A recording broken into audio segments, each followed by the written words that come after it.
have everyone's attention, we will call this special board meeting to session. Tonight's meeting is the first portion of our Houston County budget for the year. We'll have a second meeting on Monday night, the 8th, for our required 2 public meeting sessions by law. Anyone that is in attendance, feel free to get a packet back on the table. It's got the entire budget. It's pretty much the exact same thing we're looking at. Ours is just in a binder.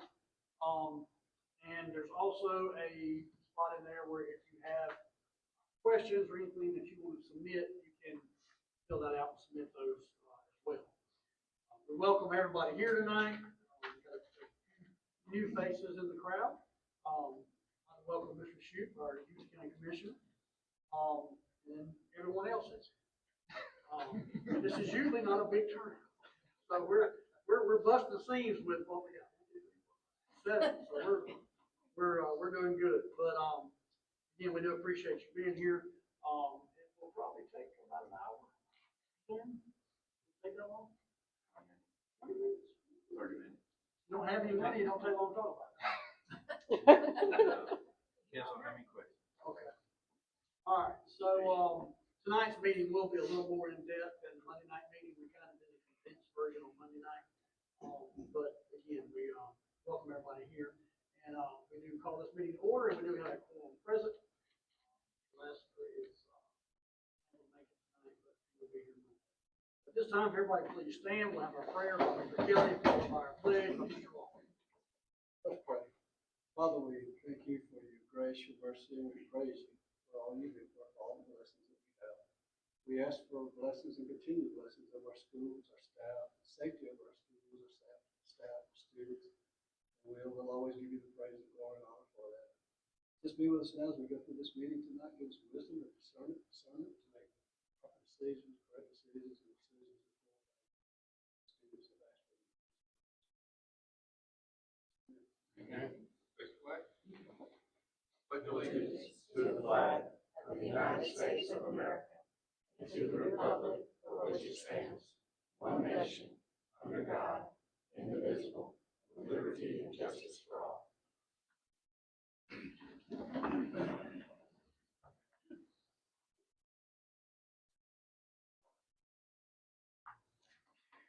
All right. Item 4 is to approve the agenda. Motion to approve. Motion on Mr. Kelly, second on Mr. Long. Any discussion? All in favor, vote yea. Yea. Opposed, nay. Motion passes. Item 5, fiscal year 2025-2026 public budget hearing. Mr. Bedsole. So I'm going to say, Stephen, we talked about that just a few minutes ago, that it wouldn't make a difference whether I was sitting or standing. Same time. Don't take that out of context. I didn't say that. All right, so we'll get started.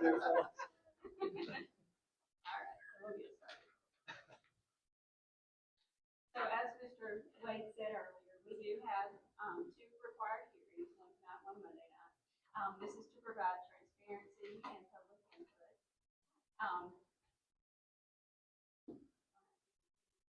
So this is just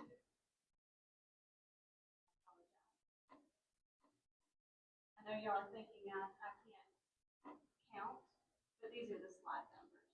So we're going to go over the beginning balance, revenue sources, expenditures, expenditure changes, some student enrollment, trends, debt service, personal expenditures. Mr. Curran is going to go over our 5-year capital plan. So our beginning balance and revenue sources. We're going to begin with a budgeted beginning balance of $55 million, and our general fund estimated beginning balance is right at $27 million.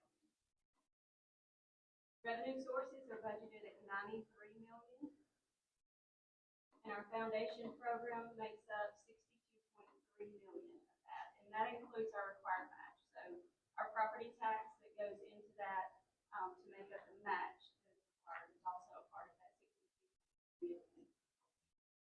Our local revenue is budgeted at $9.9 million, federal revenue $10.9 million, and our state capital outlay outlay revenue, which also includes the matches required for that, at 2.3 million.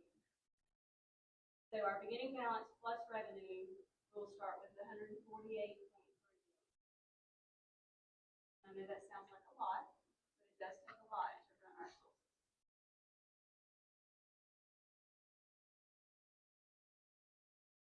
So our revenue sources. State revenue, it includes our 10 meals required match, which is almost $7.5 million. It includes sources like the new RAISE Act, school nurses, state career tech, state preschool, transportation, and it is an increase of almost 3% over last year's budget. Local revenue does not include the 10 meals because it's over in state now. Even though it's kind of considered local revenue, we have to take that entire 10 meals and move it over to state to become that required match. It does include sales tax, other property tax, and interest. Those are just a few examples. And it is a 1.64 increase over last year's budget.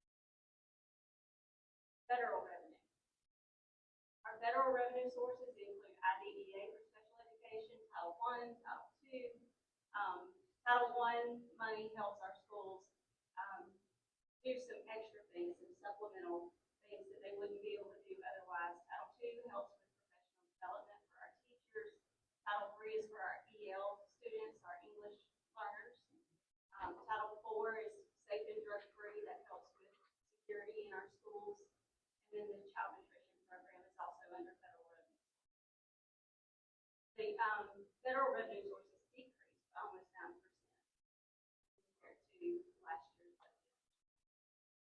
That is a big, big deal. And that doesn't have anything to do with COVID funding, that's just our general federal funding. Just federal funding decrease. Right. So 9% decrease. And that's going to hurt. I will say, our Title I schools are going to feel that. Mr. White, you understand what we we're probably expecting more federal cuts. Correct? Before trying to get Crystal this year. Possibly. We're trying to prepare for that. One of the issues that we're dealing with, and we've talked about this a lot, is IDEAs and that. That's your funding for special needs students. Last year, we spent over $2 million out of general fund. We didn't get funded for IDEA. We didn't get any special ed funding for that.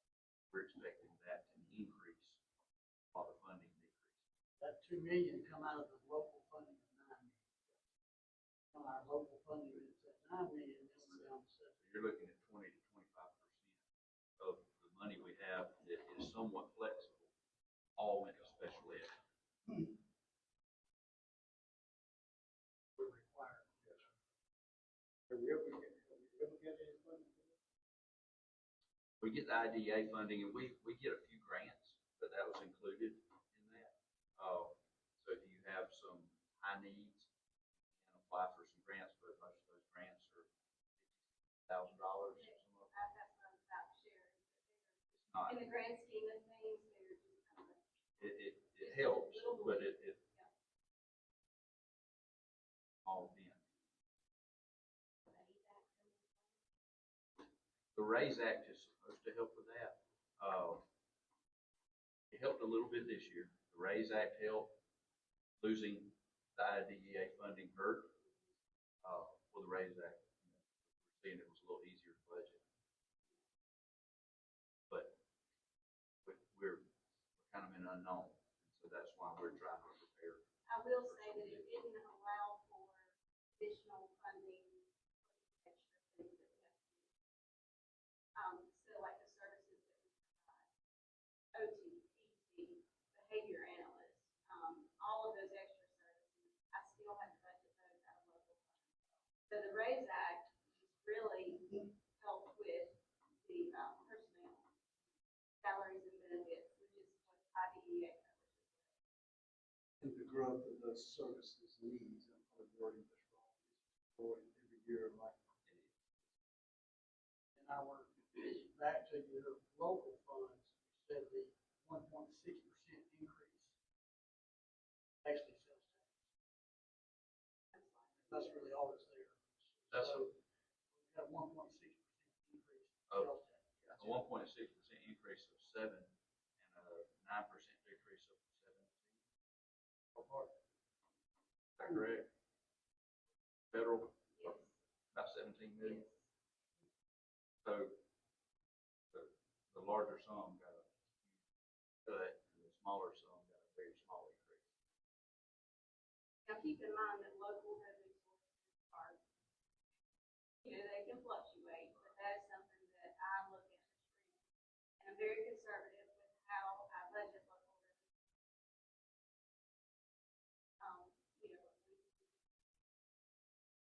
Federal revenue sources and state revenue sources, we get that information from the state. We know what those numbers are. Local revenue sources, I'm making my best guess on what those numbers will be. State kept us afloat this year.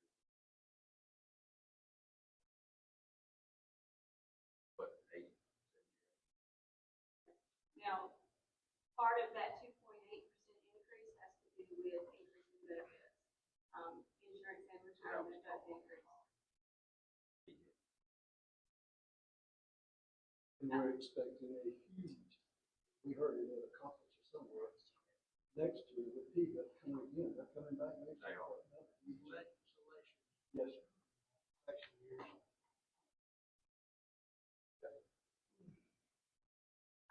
The last one that's kind of in the corner is our public school fund for capital outlay. There was a slight decrease in that as well, 1.75%. And we do have to put in local revenue for that. I actually pulled that from sales tax because the entire 10 mills of property tax that we receive goes to the foundation program.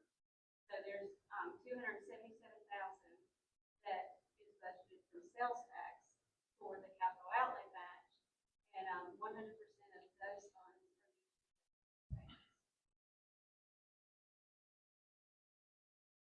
Add to the 10 mills, not to mention that all the 10 mil goes to the foundation, we have to kick in extra. Are we still behind? We're having to kick in more because the taxes are in arrears? It just depends, because Depends on the, when properties are assessed, when we have new property, it depends on how. So that this Have a year- big works out. jump in assessments or new properties, we're a little behind, this year we're going to be pretty even on that. more so than the last few years. Past few years, this was a big. What's interesting though, Mr. White and I have looked at this every year, so the state tells us to put in 10 mills of property tax. But when I submit the financial, I send them all of our local revenue. They request a statement of every dollar of local revenue that they receive. And so they take that information and determine our 10 mills based off of it. But it looks like they're only looking at the 3.5 mills we receive, and they do a calculation based off of it. So it's really hard to determine what your 10 mills are going to be every year because of how the state actually calculates. It's odd. That was probably more information you wanted to know.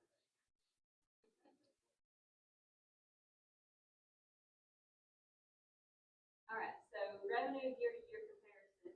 This is actually 2022 to 2026, so 5 years, and I'm going to break this down a little bit in the next few slides. But it's just kind of showing you the trend over a 5-year span of what our different revenue categories are doing. And the foundation match and the capital outlay match are also on there. So to answer your question of kind of where that was going, the foundation match is, Dr. Kennedy's not here to see, but that's this line right here. So you see how it kind of flattens out after it goes up in 2024, and then the capital outlay match, it dips down. So I really don't know how they do that. The capital outlay match is not, it's not in correlation to the foundation match. So foundation, we started at 41.36 million in 2022. I know those numbers are small, so I'm gonna kind of call them out to you.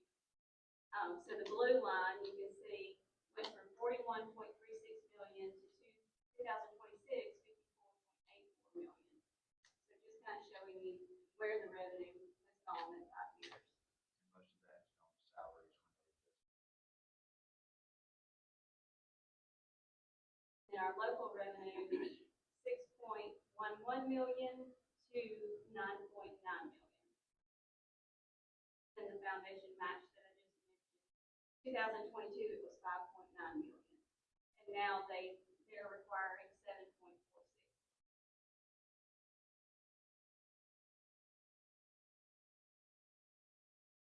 Federal revenue, you can see that in 2022 we were at 24.85 million.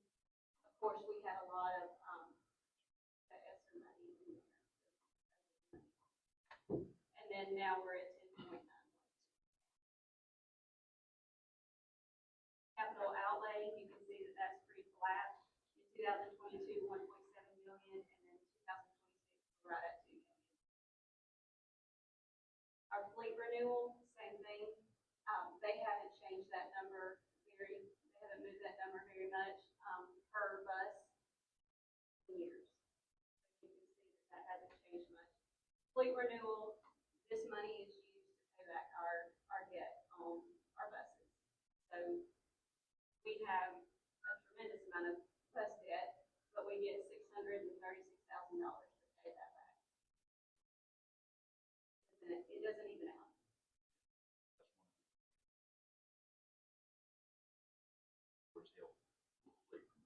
So that went down, 656 to 636. Bus About a cost went $20,000 from 90,000 to 150. And so keep in mind that anywhere that we're not able to fund out of capital outlay, our debt payments, or fund out of fleet renewal, the debt payments, they come out of that 9 million local.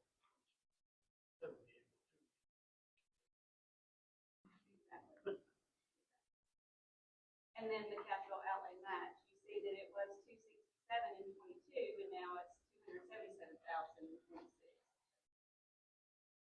And it did a peak in 2023, and now it's back down in 26.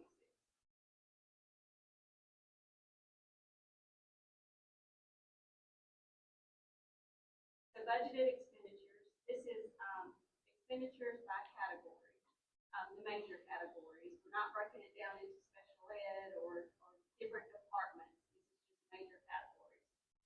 So you can see instructional services, instructional support services are the largest of those, of the pie chart. So 58.9% or 59 cents of every dollar is budgeted for instruction or instructional support. That's where all of our budget goes, either to instruct the students or support the instruction of the students. Capital outlay, this section is our current construction budgeted from the 2023 bond issue proceeds, or transfers to debt service to pay the principal and interest from our capital outlay fund. So that's that purple kind of color, the bigger, the next biggest place. And general administrative, State Department suggests that we have 3 to 5% budgeted in that category, and the budget this year is Capital outlay is only that large because of the bonds.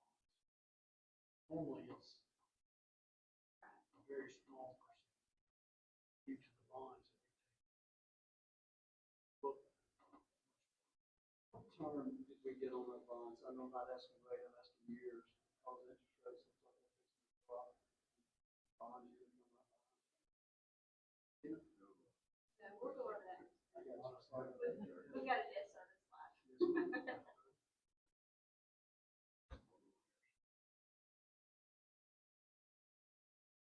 So this is a comparison to state percentages.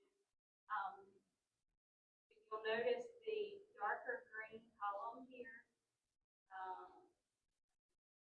this first column, is the FY 2024 state expenditures. That's the fiscal year that is completed. So those are the numbers that we can compare to. Combined instruction and instructional support for the state was 58.74%.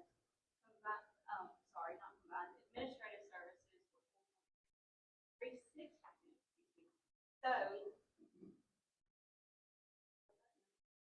So that's this column and this column together, and then administrative services are right here. Now the next set of columns, the kind of green in the middle of all of those, that's our FY 24 expenditures, where we ended the year. So our combined instruction and instructional support was 59.85%. Operations and maintenance, I wanted to point out, that is the third set of columns from the left. Ours was 7.71%. And I'm pointing that out because it's higher than our budgeted 2026. So I'm just showing that. Administrative services, we ended the year at 3%. So I'm pointing that out to show, yes, our budget is 3.6, but as you can see, we actually don't hit that mark. And then capital outlay, you can see that those columns are kind of high, 11.66. Then the final section, the third column in the set, is our budgeted expenditure. I'm showing you the FY 24 state, FY 24 Houston County, and then FY 26 budget. So combined instruction and instructional support kind of goes in line with the other two, around 58.95%. Operations and maintenance, we ended 2024 with 7.7. I have budgeted 5.18. Administrative services, we ended 2024 with 2.97. I have budgeted 3.6. In capital outlay, I have budgeted 16.8, due to what we just talked about, the budgeted amounts for the construction kind of progress. Operations and maintenance, we would expect that to continue to go down because a lot of that has just been projects we've been doing. Finishing up a few of those, all the roofs, HVACs, everything that they've replaced. But actual number of work orders is down tremendously. So that should help. I didn't put this, I didn't outline it over here, but if you look at that last set of columns, debt service, you can see that it's pretty straight across, which means that we're pretty much in line with the state average as far as our debt service.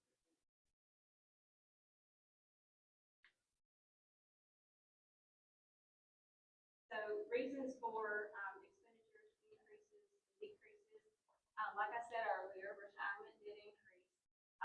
We have tier 1 and tier 2 employees. So if an employee was hired after January 1st, 2013, they're considered a tier 2 employee. And both of those are increasing by at least 1%, around 1%. So that goes into that increase with the foundation program. And our PEO, our medical insurance for our employees, that is increasing by $104 per employee per month. So it's going from $800 to $904. That's a big jump. And then utilities, I actually had an overall decrease in utilities. And like I was explaining to Mr. White before when we reviewed this tonight, when I budget utilities, I'm looking at the trend. What have utilities done? Are we spending what we budgeted? That kind of thing.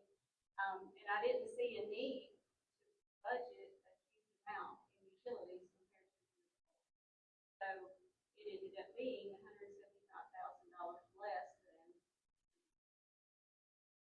What did we spend last year on utilities? I don't have that number. I can repeat that number. I have that in my head. I mean, I can throw something out there and make it sound good, but I think it's better to tell you that I don't have it in my head. In the reason I ask that, because that money comes directly. And what I don't, the perception of our budget is huge. It's 148 typically million. around $2 million. Right, so now, that's 7 million is down to 5. So my point, I keep trying to, just so the general public knows, when they hear $148 million budget, we got about 5 million that we actually have any control over what we can do with our capital. By the time the 2 million for special ed comes out, 2 million for utilities comes out, Was it, we're 82% on salaries? 82% That's all that, right there, just salaries. so, salary. yeah, again, that's, the reason I asked that question is just to show where we truly are when it comes to funding. Yes, it's a big budget, but in the big scheme of things, we're running 12 school systems. 825 employees with $5 million that we're able to spend capital outlay expenditures and things like that in a very aging school system. The utilities thing, I'm gonna be telling y'all here, but that's telling me that somebody's doing a good job with the utilities, with the facilities we got. With LED done, You made a good point. Yes. yeah, that's, But I question this, and Dom may be able to answer. Listen, I get a lot of the things with the new HVAC, the LED, all that, and I expected that to save a little bit. But I expected it to almost be flat because of the new facilities that we added in that amount. So how did that go down $175,000? First off, our new facilities are built even more energy efficient than ever before. That's why they cost so much. But why it's decreased is we put the burden on the administrators to police their utilities, where they were paying for that out of their allocation. So if they had a savings, well, that just rolled over and they could use it. So I haven't been able to drive around the school system like a madman in the middle of the night shutting off air conditioners because I don't have to. Well, it Because just, when I drove up on the campus, is that not a bigger decrease than what you expected? it's bigger than I thought it would be, yes. But it's Especially with the amazing. additional buildings. That, I yes, think about that. that was my thing, is with the new facilities, I was expecting almost flatline, not go up. We because changed out 127 tons of coolant this year.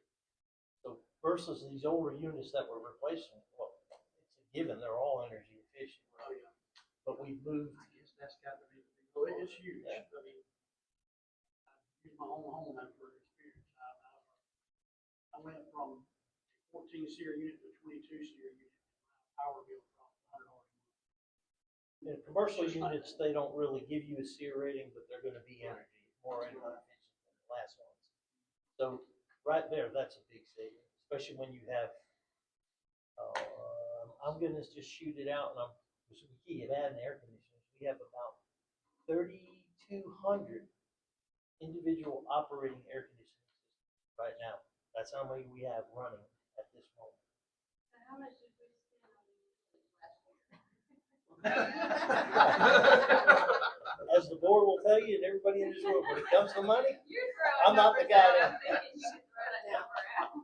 I will say our air conditioning in our gym is phenomenal compared to what it was, to the point that they begged me to bump it up a couple of degrees and stop cooling.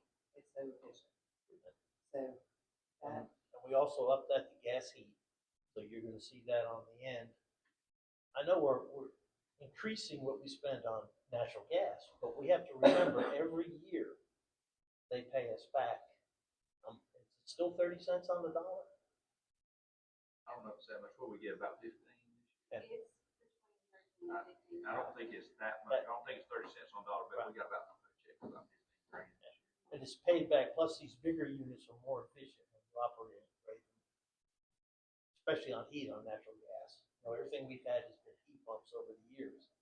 But when you're talking about 50-ton units, heat pump is just not what you need. You put gas reheat into a unit like that, you have an efficient unit. You figure we'll spend $12,000 a month at Rover, just is heating the gym, just in gas. And that's, some things that people don't think about, how much money we spend in gas alone. And just because you're seeing $775,000, doesn't mean that utilities don't also a lot of money. Oh, yeah. Well, all I can think of is the They are still. My point was, I was just shocked that it went down that much with Yeah. that facility. The added facilities and our old facilities, we have in there, that's good steward.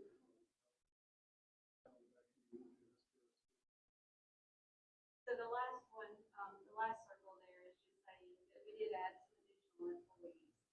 I estimated about 11, so that did increase our expenditure. And most of those were not teachers, those were paraprofessionals. And of that 11 that you're saying we added as employees, came off of personnel resources, most of it. Exactly. So it's technically not new people. We were just paying them personnel resources and allocating them. And the amounts were almost identical. So in reality, we probably added 3. Is that correct? When there 8 that we just swapped over, so we should have added. I put that number on there based on the number from last year in our report and the number this year. Just to let you know where that went. Well, I just want to know that it wasn't just a true 11, it was switching the way we were. And I don't have this up here, on any slide, but our local units, our Yeah, you local units are down to 5.73 for FY 26. That's the lowest we've had, I think, since, Wow. remember what year? It was that? Mr. Pittsburgh. During Mr. Pittsburgh's, I don't know, you call it reign? Tenure as superintendent. But one of the reasons we've had to have a lot is growth, and it has plateaued at the right time. So we lost ESSER funds, and student ADM has plateaued, which allowed us to get back to somewhat normal. But if we were to get a growth spurt again, then you got a choice of local units or oversized classes. That's what we're about to look at student enrollment. If you, what I just said, if you look at 23, 24, and 25, you kind of see it leveling out. But this is a 10-year showing of what the enrollment has done. You see it shoot up right there at 2023. And that growth, that 6.5% growth over a 10-year period, with an addition of 404 students, but it also allowed us to gain 43.59 earned. So I'm showing you this to say the more students, the more earned units from the state, but also that's in arrears. So what Mr. White was just explaining is that the students come at one point in the year, but we don't get the funding until the following year. And if you'll notice that these numbers I put captured in October of each year. So they're captured in October, we'll do it next month, the state will capture that next month, but that is for fiscal year 2027 funding.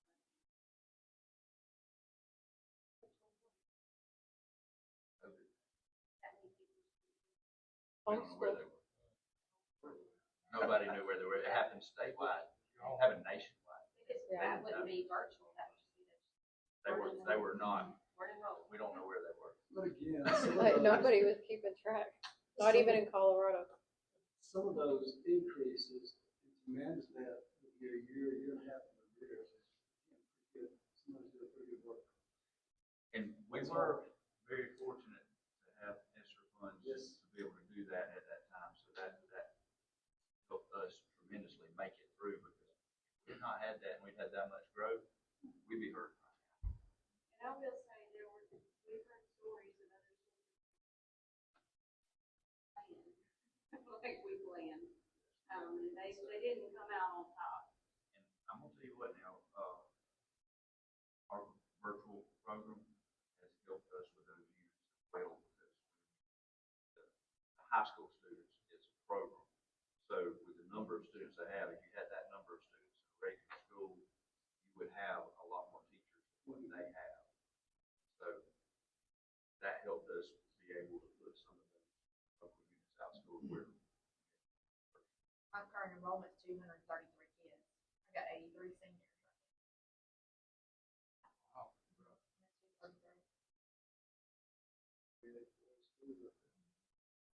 Wow.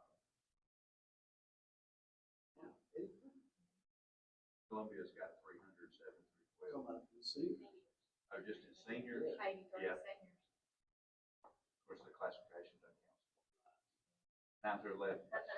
I went to a one, I went to Yeah. 21, it was 22. Yeah, but you're right, the number of seniors would be equivalent to a 304, you're correct. I didn't know. Alright, so debt service. This is kind of what you were, Yes, you remember who was asking about it earlier, but, I know that there's some here that you can't really see, but that's because in 2026, we will end those debt payments. So that is the Q's out of file payment in 26, and we have one of our bus fleet, financings that we'll make the last payment in 2026 on it as well. In 2027, we'll make the final payment on the qualified school construction bond. I guess it was a state bond that we entered into. But that'll be done in 27, and that's why you can barely see those over here. And then 2041 and 42, those are the last two on the end. That's when our bond issues will be paid off in 2020 and 2023. So I think, is that you that was asking Well, about I was just number of years? asking, were we locked in? I mean, do we have a term? There's a certain time, somewhere in the bond issue cycle Yes, ma'am. where we can refund, but it's only when it's advantageous for us to do that. I'm not sure exactly when that is, but it would take, like Joe Jolly that did the bond issues for us to analyze that for us and tell us when that time is.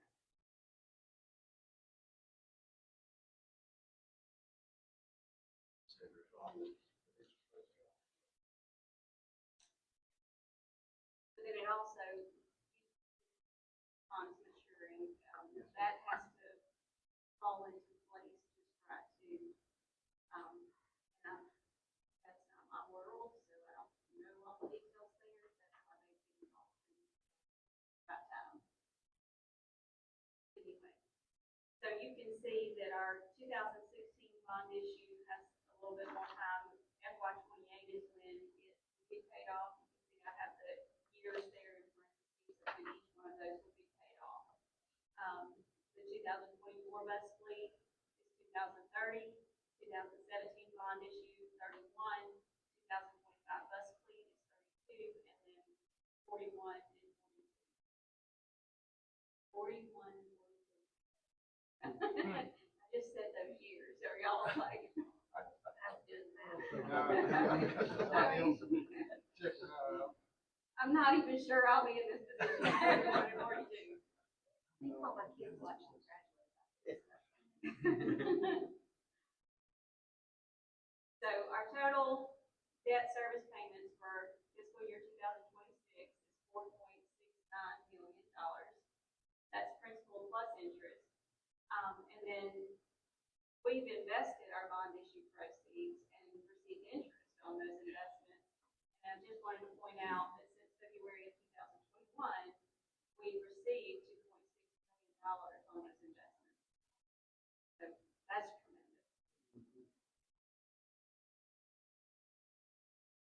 Per pupil expenditures. So this is a lot of information on one page. Don't get overwhelmed. I'm gonna read it all to you. You ready? Sure. I'm kidding. Hey,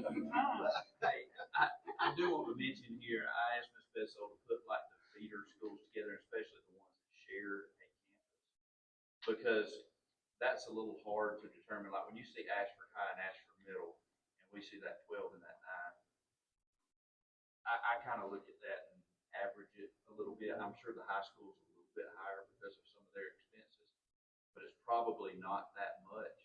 But with them sharing utilities, sharing a lot of that, it's hard to separate per kid.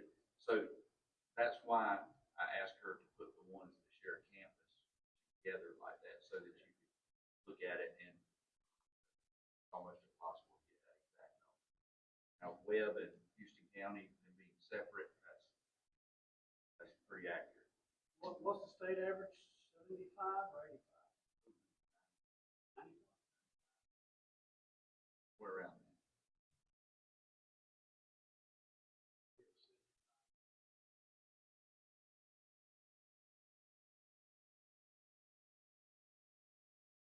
Foundation program.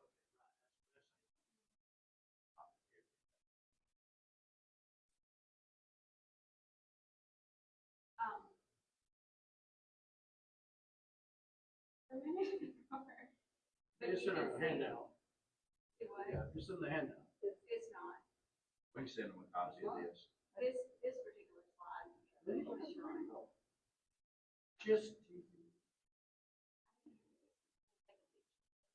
Makes a big difference, the larger the school, It per does. student cost goes down.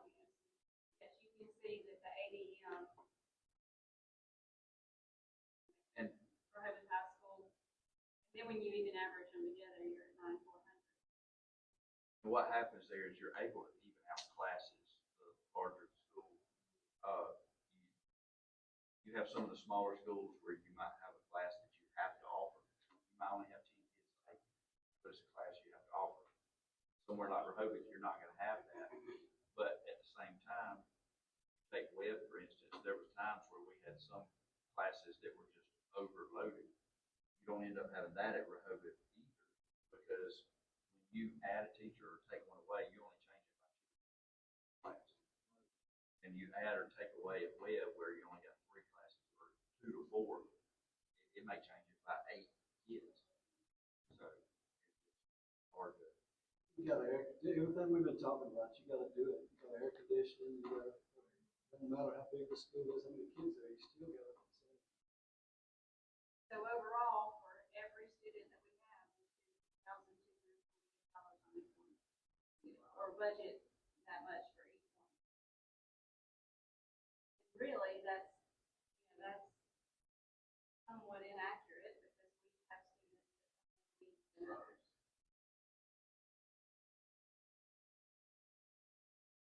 Is that like Ashford Elementary? We have a pretty high population of students with special needs there. We have more classes.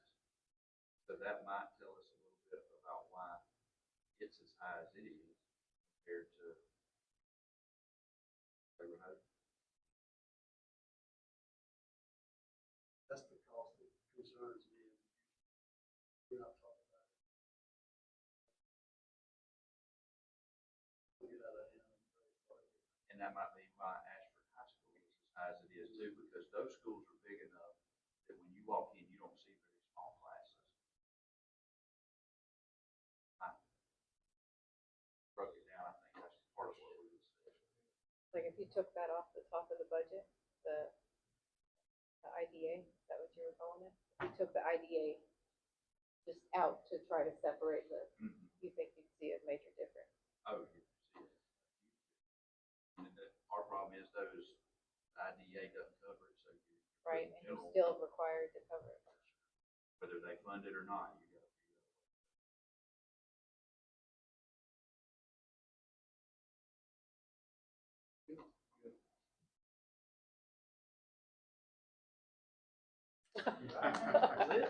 Oh, Good that- job. You're up, sir. I think you're She clear. could have told us on that slide that was the last one, huh? Yeah, well, no, there's what, 2 more? They don't allow me to do slides anymore. I thought you were studying. That's just the answer. Oh, I studied it. I go to bed with it. One thing I can say, one thing about our new 5-year capital plan, which it's a fluid plan. It changes, it's not really set in stone. But the board is required to approve it, every year, that it adjusts. Our capital plan is down to 15 items. I know it seems like it's a little anemic, but you gotta remember, over the last 5.5 years ago, we were over 38, 40 items. And we have just chipped away and have moved that down to 15 items. And some of the items that are on the capital plan, we're already in process of purchasing materials for. So actually, that'll come to, right, waiting on bids and things of that nature, but they're still on our plan. So, yeah, go forward. Yeah, there you go. Okay, these are actually on our plan, and the board should have a copy of this, I sent of you our a capital copy. plan. You should have a copy of it. I don't see it in front of us. If not, I can send you one. That's not a problem. And I'm gonna put on my glasses because I can't see on my little phone right here. But you'll see things as far as the Cottonwood High School new gymnasium. Now, that'll be a bond issue. When it comes to the financial end of it, that's Ms. Bedsall. She tells me where the money comes from, and that's what we put in. And some things you'll see, it's an unknown funding source because it's so far down the road, we don't know where we're gonna be when we actually do fund it. But right now on the materials, I'm in the process of purchasing all the materials for the Rehoboth Elementary gym. We're gonna enclose the windows down the side of it, which, well, bring the efficiency of that building way up, trust me. And see, and then we get rid of your black curtains. Right. But you'll see, I'm in the process of checking into Webb Elementary on that'll actually be a bid issue right there. We'll have to bid that out. The middle school, the new middle school building and a lunchroom building, we have set that way off to 2029 because that'll be a very, very huge undertaking right there. I think we've basically set it at $50 million right now, where we're at with that. And when that has to happen, will be determined by the drug administration. So we don't know the funding source. We don't really know the year. We just put that on there, assuming that is a possibility that we have these subdivisions filled up. And we have it on. And if something should arise to where, we have, say, Webb Elementary new roofs in 2028. Well, if that roof starts failing, we can always move that up. Like I said, the document can change and we can actually add things onto it. But what happens is the state looks at this. That's how they're supposed to set how much money they're going to issue for bonds and things of that nature. I haven't seen that happen yet, but we do turn it in. We have this new plan. But the board has already approved some of these projects, like Rehoboth baseball field lights. We've already had purchased the lighting, and that'll be 13 to 14 weeks before we even see that material. Ashford High School library windows, I've already ordered all the materials for that. HCCA, I'm in the process now. That's going to probably be a bid issue because it'll be over the bid threshold. That's right, and that's something that's going to have to be done this summer because it'll render this parking lot unusable. But I've had a few experts come out, look at it, and give me some ideas what we need to do out here. Some of it we can reseal, some of it we're gonna have to overlay. So we're working on that right now. And Cottonwood Elementary classroom windows, I just ordered those. They have the standard old windows that are leaking. They go from floor to ceiling. We're going to remove all those. And we're going to non-opening, low E, smaller windows in each opening, and then we'll vinyl them out, and then we'll finish the inside. And it'll actually help improve the look of the building. And these are, like I said, these are where it says various projects. These are basically projects that we're already spending the money on right now to buy the materials. They will be done more or less by the maintenance department. But it is way down. It's 15 items, which is, it's I used to look at it and go, whoa, because there was a lot on there. But now we look at it, the things that are on there are, I think they're not wishes. They're gonna be needs that we're gonna have to have in the future, definitely. And that's the way me and Mr. White look at it. Let's just put down things that we know we're gonna need. So, and we Take Wicksburg, for instance, know what it was like at Rehoboth years ago, but they're looking at almost 1,200 kids going through that contract. So you're having to start at 10:30 and go to 1. all our lunchrooms, except for Rehoboth High School and Rehoboth, now it's elementary, were designed to feed 500 children max. Some of them were even less than that. So we're feeding, these lunchrooms are, they're overtaxed. The utilities coming in are just maxed out. I mean, it's not like we can just, add things to them anymore. Well, there's no room. And I think we did a tour and you could see how tight a lot of those kitchens are. Amazes me sometimes how they can even cook in those kitchens. But they make it happen. But that's, Wicksburg is going to be, Probably the highest. yeah. We can seat more people. And we That was got the game stage changer. there now. That was something that's going to have to come out. Coming from Wicksburg, and I'm sorry, I'm gonna Go just, ahead, go ahead. Yeah. coming, cause I was at Wicksburg prior to Rehoboth. It's night and day. You're having brunch, basically at Wicksburg, and then early supper. You wanna call it, and then where I am now, I mean, we're spoiled. I have A grade in our lunchroom. And that, the peace, the ability to clean, Ability to schedule to classes. yes, it has just been phenomenal. I'm pretty sure our food changes stay from breakfast in there. They never move. They pretty much. It's 10 o'clock. Somebody's eating lunch. They're running over me in that line. That is It's the tough. way it used to be around. They just finished breakfast, some of them, and then they were sitting And back the, in there I getting think lunch. the primary is probably a lot like that. They have there's just a lot of mind rate levels, which increases the noise, you can't maintain, I mean, it's just. We're probably looking at Wicksburg removing the stage like we did at Rehoboth, and that you can seat maybe 75 to 80 extra kids in that area, because now that we don't need the stage, we got this nice brand new stage. So that'll open up the lunchroom a little bit, and that'll be kind of a quick fix, for the moment. But when numbers increase, you got to feed them. It's a non-ending deal And then through there, Cottonwood has shown a lot of growth, so big it's time.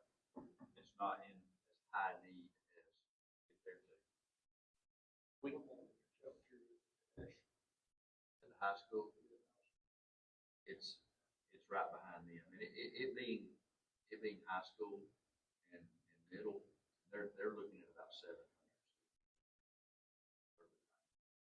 but we did give them additional space, and actually the kitchen is a lot. We used our heads when we built the high school, I guess, because we made the lunchroom where it can handle the load, the kitchen area. We never think about the kitchens. We just think about the seating area. You got to cook it. You got to feed them. And when you don't have the ability to do that, that's when the problem starts right there. And you got a plan for them. It's not like you can just plug and play kitchen items. They're huge. They consume a lot of electricity, and a lot of our services now are overtaxed. That's why some of the schools I'm trying to bring in natural gas, because I can take the electrical load off of some of these buildings. But it's not available in Wicksburg, Houston County High School. You can't. It's in Webb, places like that. You can't get natural gas yet. But where it is, I'm trying to bring it into the schools more. We can't do a lot of heating with it on the older buildings because they weren't designed for gas heat. On the new buildings, we can design them around natural gas, which will help in the future, that's for sure. But as a whole, our capital plan, I think, is pretty solid. I think we should be in good shape for the next 5 years. After that, well, Somebody else will be saying. That's like the third time somebody said that. So I was talking about 2041. Well, I won't probably be around by then, but you know what? It's been, it's good to see. It's good to see progress. So when you can see progress happening, we've made a lot of progress. These last 5 years have been, we've been doing a lot of things, and that's helped us. The overall look is a lot better. Like Mr. White said, our work orders are down, because we're not having to run around working on air conditioners that are 50, 60 years old, believe it or not. We still have a few dinosaurs out there, but they're manageable right now. So we can stay on top of some things. But I will be asking for more money for air conditioning one day, I promise you that. I'll say as an administrator, we have been put on maintenance department. As soon as we put a work order in, or I just call them, they're there. It's like they were waiting in the parking lot. Administrators, however, are just different.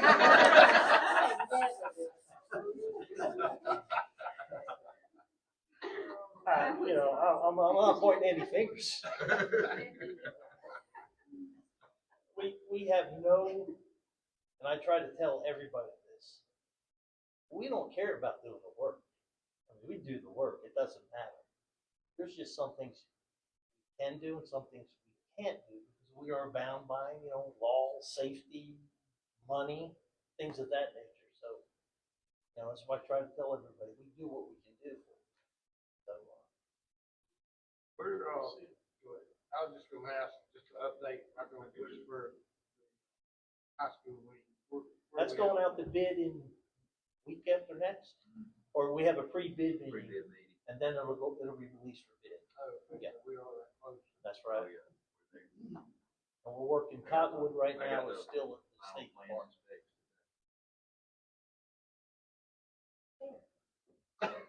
It's a pretty good, Ashford's gym has come along. It looks good. It's coming along, and I'll tell you what, it's probably gonna be one of the best looking buildings in Ashford when it is done. So it's hard to see, but if you give it about 2 or 3 more months, and then go over there if you can, because you can walk in there and you can look around, and if you go in there, you will be it's gonna be a really nice looking building. It'll be on the same platform as Wicksburg's, but it'll have all the nice So things. y'all have a Joey to decorate, that's the question. We have a Actually, I'm doing all the decorating, because we don't have a Joey. But you know what? Joey's helping me. What are we thinking, March? I'm thinking, yes, it should be done early March, they'll be finished with it. It's moving along. Right now, they're in the process of putting the roof on, and, there's a little bit of block, a little bit of brickwork left, and then they'll concentrate on the inside. So it's moving pretty good. You gotta remember, we had a hiccup to start with, so it was a big delay in the building itself, but I think they're making up for the time right now. They're really moving along pretty good out there. Very few change orders. I haven't had a whole lot of issues,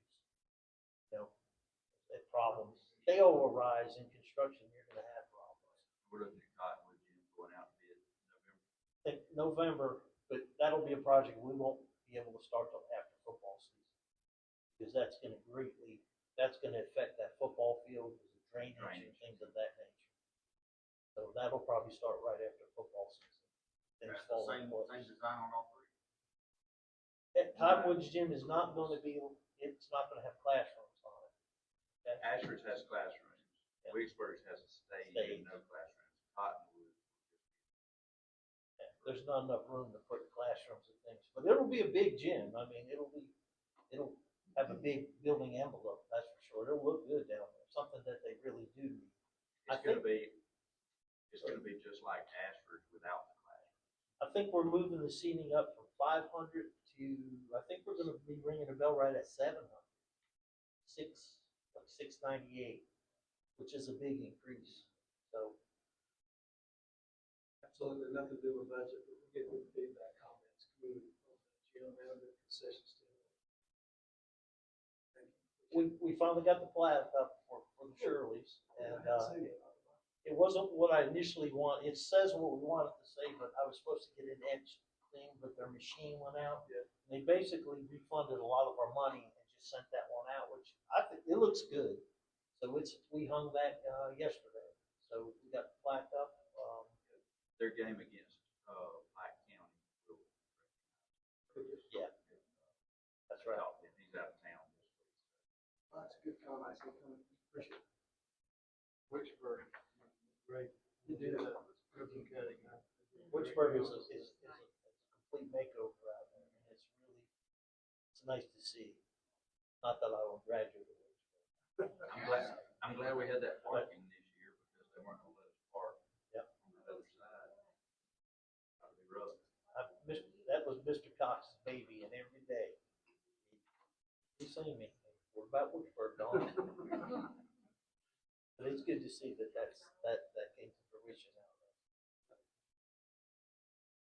All right, that, I guess, wraps us up, with item 5 and 6 with the budget and capital plan. Again, we appreciate everything both of you, the Dom and the Kerry duo does for our school system. I would really say that every school system needs a economic care. People don't realize the importance of, yeah, not ours, so leave them alone. Don't realize the importance of planning for, you know, things that we've done over the few years and the progress that we've made. You know, Don and his team have been exceptional for our school system. Kerry, managing the budget and doing conservative values in the budget. It's placed us in a good position financially. Again, I always try to bring up this local thing when it comes to local funding. But we have been very frugal, but we have done a lot. Save money, and it shows in our budget, although we spend a lot. Appreciate everything that y'all do. Appreciate the candor of this morning. We have a, let's say, probably a little different board meeting than most. We try to be a little relaxed and have a little fun. Appreciate the candor of everyone that attends and we keep things on a good keel and moving forward. So, for that, we'll move to item 7, which is board comments and announcements. Anybody got anything they want to ask, talk about? We can schedule those whenever you'd like. I know some people said you wanted to cool off first. I'd recommend that. October or November? We can do, When was it last year?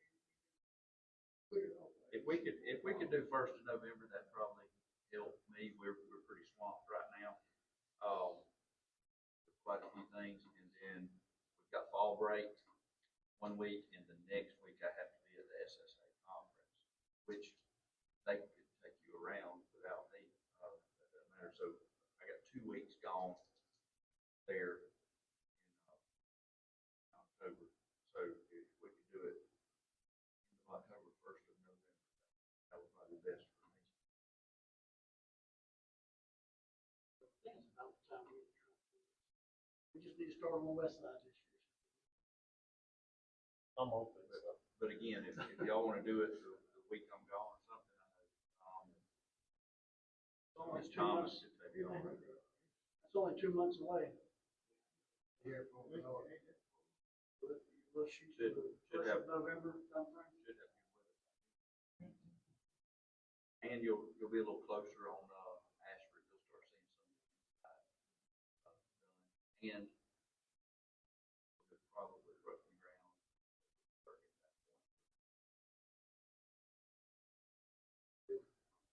Any other comments? Any announcements other than meeting Monday night? That is our regularly scheduled board meeting as well. We moved it back a week.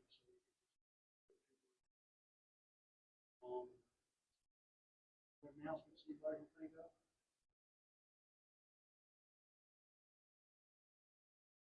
All right, well, again, we appreciate, the presentation. The budget looks great. Thankful for where we're at. Look forward to where we're going. We appreciate each and every one of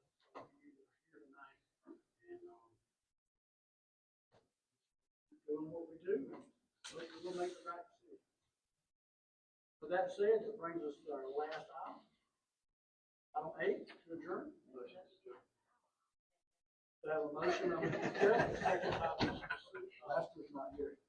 Sequin, all in favor, vote yea. Opposed, nay. Motion passed. Derek Curry.